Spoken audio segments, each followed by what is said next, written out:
Welcome to another video from First Serve UK.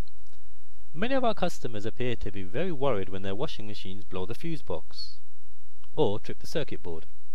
They're often ready to throw out or dump their washing machine. But just before you do that, there may be some more simple reasons for this problem.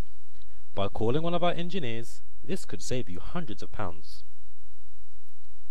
The wrong fuse size. Loose wires in the plug.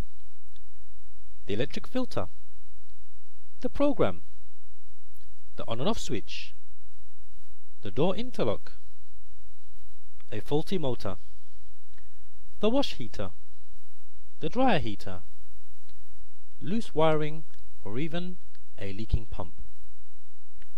Call one of our engineers now on 079 84 670 782 or visit our website www.firstserveuk.co.uk.